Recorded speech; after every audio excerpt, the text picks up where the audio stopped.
está certo ao falar em guerra contra o governador de São Paulo? Caio, as suas primeiras considerações, por favor. Bom, inicialmente eu queria deixar claro aí que eu não concordo muito com a formulação do enunciado, né? Porque o presidente ele não falou em guerra contra o governador. Mas antes de discutir a interpretação de texto, acho que vale a pena a gente contextualizar um pouco a fala, né? Essa videoconferência, né, com lideranças empresariais, ela foi mais um movimento acertado do presidente da República no seu ativismo pela flexibilização do isolamento social horizontal.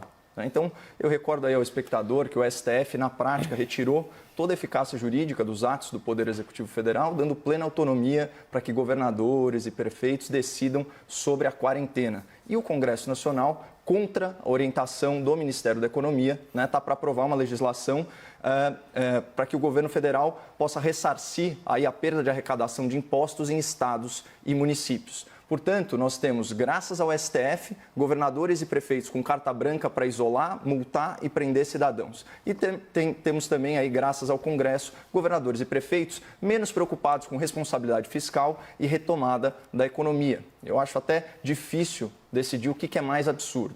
Mas, enfim, semana passada, o presidente da República ele prestou um serviço ao emprego no Brasil, levando um pouco do mundo real às portas do Supremo Tribunal Federal, né? O presidente do STF, o senhor Dias Toffoli, ele foi obrigado a ouvir que a indústria brasileira está na UTI, né, operando com 60% de ociosidade, e que nós estamos no limiar de uma crise de demanda, com queda de 50% nas vendas de abril em relação a março. Esse abril terrível, como antecipou o meu debatedor. Esses dados eles foram escancarados perante a elite judiciária por uma coalizão de 13 segmentos industriais, que representam 45% do PIB do setor, 250 bilhões de reais em impostos e, mais importante de tudo, 30 milhões de empregos.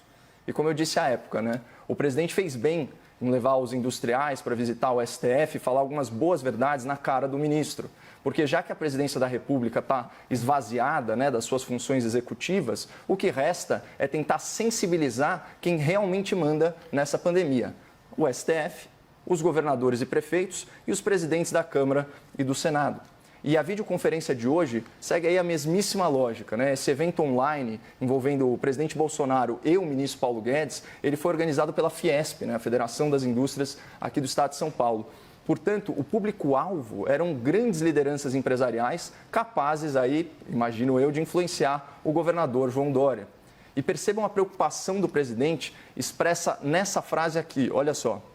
Um homem está decidindo o futuro de São Paulo, decidindo o futuro da economia do Brasil. O presidente falou em economia, mas eu imagino que a grande apreensão dele, a maior apreensão dele, tem a natureza tributária. E a gente precisa ilustrar em números essa apreensão do presidente, né? Em 2019, a União arrecadou 1,568 bilhões de reais em impostos federais. É assustador. E vocês sabem quantos desses impostos vieram de São Paulo? 565 bilhões de reais. Isso dá 36% do total. É mais que o dobro do segundo estado, que é o Rio de Janeiro. Então, São Paulo ele é o principal estado superavitário da federação. Ele manda muito dinheiro para a União e recebe muito pouco de volta como repasse. Ou seja, uma queda de arrecadação aqui em São Paulo arrebenta o orçamento do governo federal. Aí fica ainda mais fácil de entender por que o presidente Bolsonaro, de certa forma, conclamou o empresariado para pressionar o governador João Dória. Ele disse o seguinte, abre aspas, os senhores, com todo o respeito, têm que chamar o governador e jogar pesado. Jogar pesado porque a questão é séria, é guerra. Então, voltando aí ao início da minha fala, nessa frase, a palavra guerra, ela se refere à palavra questão, né? Repetindo aqui, a questão é séria, é guerra. E qual é essa questão? A pandemia, a retomada da economia ou ambas as coisas. E convenhamos, né, que essa metáfora de guerra ela tem sido amplamente usada nessa crise, inclusive pela mídia. A gente fala no combate ao novo vírus, a gente fala em profissionais da saúde na linha de frente, a gente fala na PEC do orçamento de guerra lá no Congresso, na batalha contra a Covid. Então, essa é a verdadeira guerra. E é uma luta justa trabalhar para sensibilizar as autoridades competentes a prestarem só um pouco mais de atenção à economia, ao emprego e à pobreza, sob pena de nós elevarmos demais o custo em vidas humanas dessa pandemia, como eu pretendo demonstrar aí ao longo do debate.